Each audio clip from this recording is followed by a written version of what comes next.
प्रामाणिक लाकूडतोड्या. एका गावात एक गरीब लाकूडतोडा राहत होता. तो रोज जंगलात जाऊन लाकडे तोडत असे आणि ती लाकडे विकून आपला संसार चालवत असे. एके दिवशी तो एका नदीकाठी असलेल्या मोठ्या झाडावर फांदी तोडण्यासाठी चढला. अचानक त्याच्या हातातून त्याची लोखंडी कुऱ्हाड निसटली आणि ती थेट नदीच्या खोल पाण्यात पडली. कुऱ्हाड पाण्यात पडल्यामुळे लाकूडतोड्या खूप निराश झाला. त्याला पोहायला येत नव्हते. तो नदीच्या काठावर बसून रडू लागला. त्याचे रडणे ऐकून त्या नदीची देवी सरिता देवी प्रकट झाली. तिने त्याला रडण्याचे कारण विचारले. लाकूडतोड्याने घडलेला प्रकार देवीला सांगितला.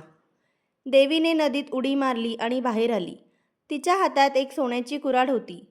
तिने लाकूडतोड्याला विचारले, ही काय तुझी कुऱ्हाड आहे? लाकूडतोड्याने ती कुऱ्हाड पाहिली आणि म्हणाला, नाही देवी, ही माझी कुऱ्हाड नाही. देवीने पुन्हा नदीत उडी मारली आणि यावेळी चांदीची कुऱ्हाड बाहेर काढली. तिने विचारले, ही आहे का तुझी कुऱ्हाड? लाकूडतोड्या म्हणाला, नाही देवी, ही देखील माझी कुऱ्हाड नाही. तिसऱ्यांदा देवीने नदीत उडी मारली आणि यावेळी तिने लाकूडतोड्याची मूळ लोखंडी कुऱ्हाड बाहेर काढली. ती कुऱ्हाड पाहून लाकूडतोड्या आनंदाने ओरडला, होय, हीच माझी खरी कुऱ्हाड आहे. त्या लाकूडतोड्याचा प्रामाणिकपणा पाहून देवी खूप प्रसन्न झाली. बक्षीस म्हणून तिने त्याला सोन्याची आणि चांदीची कुऱ्हाड भेट दिली.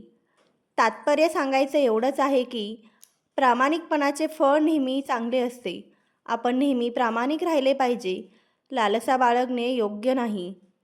ही गोष्ट आपण सगळ्यांनी लहानपणापासून ऐकत आलेलो आहोत, तर पुन्हा तुम्हाला ऐकायला मिळालेली आहे. त्यामुळे तुम्हाला ही कथा आवडली का? कमेंट करून नक्की सांगा. आणि अशाच मराठी कथा ऐकण्यासाठी आमच्या चॅनलला लाईक करा आणि सबस्क्राईब करून आम्हाला सपोर्ट करा. धन्यवाद. श्री स्वामी समर्थ.